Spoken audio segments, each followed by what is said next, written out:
let's create a riser sound. Create a new track for a start. So we press this X. We're going to be working with MIDI, so we just want to choose MIDI here. Software instrument 1 is enough for now. Let's go create.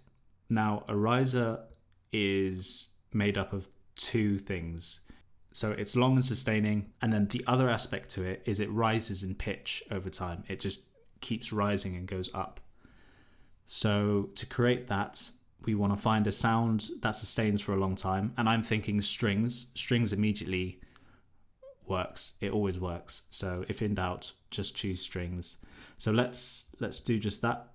So click on a track, make sure our track is selected, and we want to find studio strings.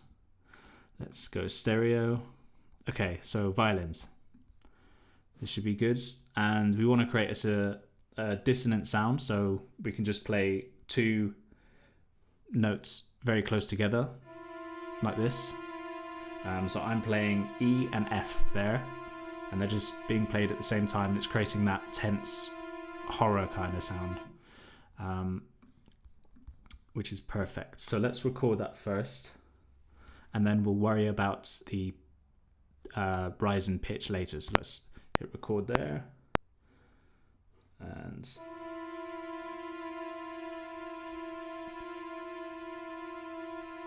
okay, that's enough. Okay, I'm going to double click to open it up. Now I just want to line everything up, so I'm just going to go Command A to select the notes, and then I'm just going to go quantize. Now you haven't seen really what's happened there, but if I choose quantize quarter notes, okay, it's going to go to the nearest quarter note, but I'm just going to drag them all the way to the end like that, and drag them all the way over here.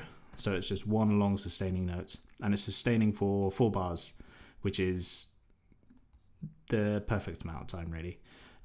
Some risers are longer than others, some are really short, so you can experiment with duration as well. Okay, so we've got our dissonant sound. Now we want to make it rise in pitch. To do that, the easiest way is to open up the MIDI region, and the way we do that is we press P. That opens up the piano roll. We saw this earlier. And if you press P again, by the way, it closes the piano roll. So yeah, so let's open it again. And to automate pitch, we want to create an automation lane. To create an automation lane, we have to press A. That opens up this little thing. If I just keep pressing it, that's that little thing down there. And yeah, we just select anywhere on the automation lane, and it will create this line. And this line is what we are going to use to draw in our automation.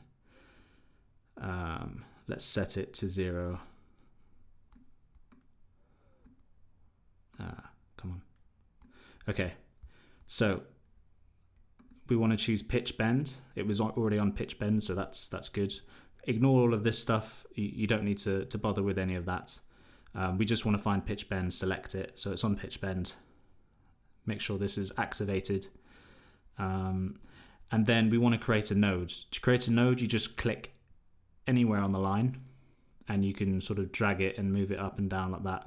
And if you want to create another one, you just click again, and you can draw in automation. But we don't want to be drawing in loads of automation. We just want to create one rise in pitch. So we just select our second automation node and then just drag it upwards. So let's listen to it.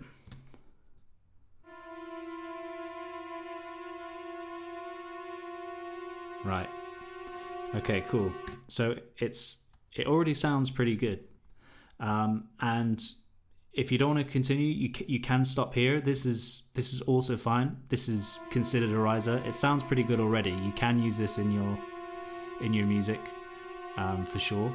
But we can make it sound a little bit more like a riser, a little bit more sound designy and otherworldly. And this is another fun part of sound design and creating risers. We can play with effects. So I'm going to choose a distortion. A distortion effect basically distorts the sound. It overloads the sound on itself, and it makes it really sort of, I don't know how to describe it. It's just really harsh, makes it really harsh sounding. So I'm going to choose just a normal distortion like that. Let's see what it sounds like now. Okay, it's already got a little bit of harshness to it. If I bring up the drive, it does raise the volume as well. By the way, you have to be careful with distortion plugins because they make things sound louder. So you have to compensate by bringing down the volume again, which is this output pan pot here. Just bring that, and then yeah. So let's see. Okay, that's quite a lot. So let's just bring it down a bit. And then the tone changes the tone of the sound. So the brightness and muddiness of the sound. So you can play with that, and so I'm just going to leave that right there.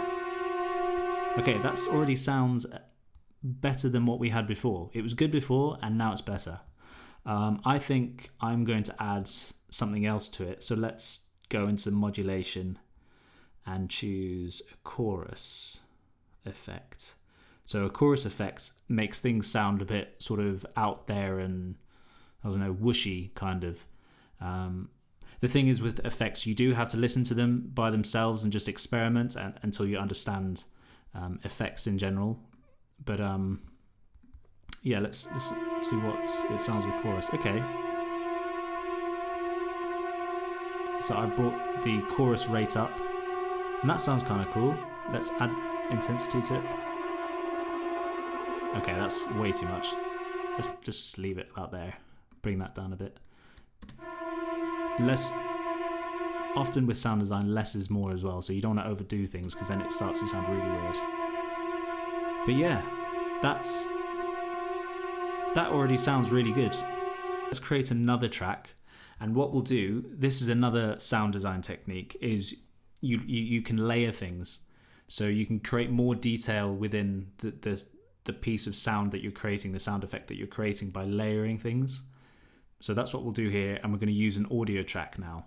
And we want to find some kind of sound that sustains as well, that we can sort of blend in with this riser that we created to make the riser sound even more interesting and even more detailed.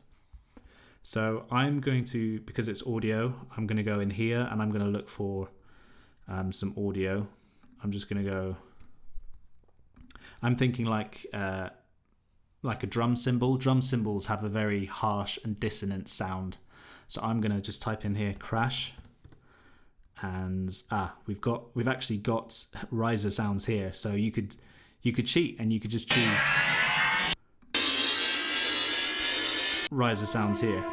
But I am going to use a riser sound, but I'm going to take an existing riser sound and I'm just going to drag it in onto the audio track that I created previously. And I'm just going to blend these two sounds. So I'm just going to lower the volume a bit so I don't blow your ears off. Okay, let's see what this sounds like. Okay, that sounds cool. That's sounding cool.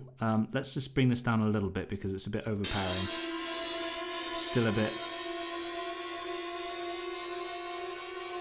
Okay. Okay, that's sounding quite good already. Even better, should I say.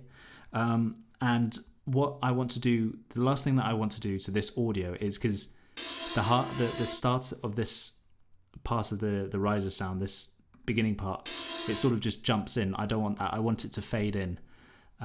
So what I'm going to do is I'm going to create, I'm going to hit T to bring up my tools, and then I'm going to hit A, and A stands for, well, it doesn't stand for fade tool, but A is the shortcut to the fade tool. So if you press T and then A, it chooses the fade tool for you. So when you hover over audio, and this only works with audio, you've got your fade tool, so you can just drag over like this and create your fade. So let's see what this sounds like now.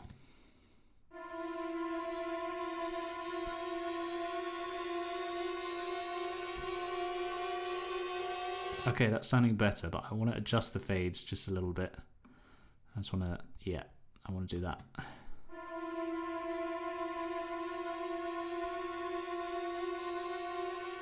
And I might bring up the volume a bit. Okay, so the final thing that we have to do for this to actually turn it into one single audio file is we have to do something which is called bouncing in place. So what we need to do is we select our tracks. So we just select one like that. We can press Shift and then use the arrow key to highlight the other one. So they're both highlighted now. They've both got that white bit on the top of the region. And we're going to press Control B, and that's going to bring up this bounce in place menu. So let's name our riser. Let's call it first riser, like this. And then we've got some options. Where do we want it to go? We want it to go on a new track. So that's selected. The source, which is the strings and the crash, we can just leave those. So we'll just keep this like this, or you can mute it if you want to, or you can delete it, but I wouldn't delete it because that's just a waste of your own work. And this stuff we can just leave. And then we just press OK.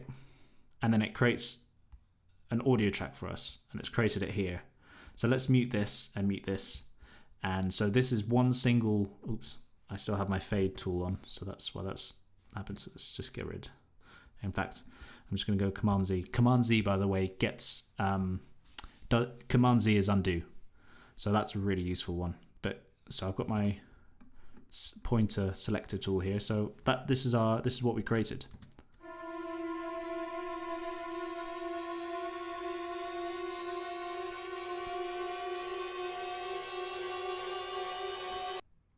Yep, and that's it. One thing I would do though is